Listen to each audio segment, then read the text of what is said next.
Our second key learning to help best navigate our teams through challenging conflict that our changing environments brings is to understand the diverse range of responses and reactions your individual team members will have to change.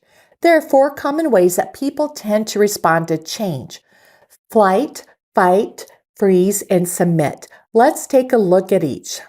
The flight response is characterized by a desire to avoid or escape the conflict altogether. While this may seem like an ineffective response, it's important for leaders to understand that the flight response is often a way for employees to protect themselves from feeling overwhelmed. As leaders, we will need to help the employees see the change as an opportunity rather than a threat, and then give them time to adjust to the change, allowing them to slowly acclimatize to their new situation. The flight response is a natural reaction to change that is, and most often triggered by fear, anxiety, or uncertainty. Now, the fight response is characterized by a desire to confront the person or the situation head-on. When you see emotions in your team escalate in this manner, you'll want to take a step back and assess the situation. Determine if the team member is acting out of frustration or anger, as both tends to trigger this type of response. Or are they genuinely trying to resolve the issue? If it's the latter, then as leaders, we should try to de-escalate the situation by remaining calm and level-headed. Leaders should avoid getting drawn into a heated argument and instead focus on finding a resolution that will satisfy all parties involved. Now, the freeze response is characterized by a feeling of helplessness or paralysis in the face of conflict.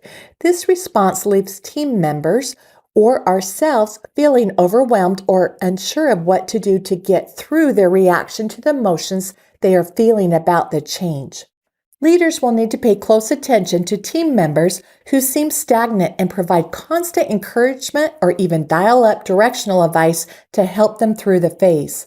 This response needs high attention, as freezing in the face of conflict often makes the situation worse instead of better.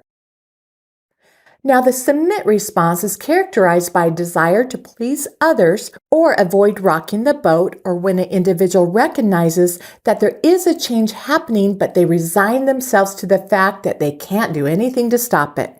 While submission may seem like an effective way to deal with conflict, it often backfires in the long run, as it often leads to feelings of powerlessness and frustration, which, as we know, can quickly escalate into conflict. In order to de-escalate the conflict, managers should avoid coming across as confrontational or dictatorial, and instead focus on listening to employees' concerns and explaining the rationale behind the change.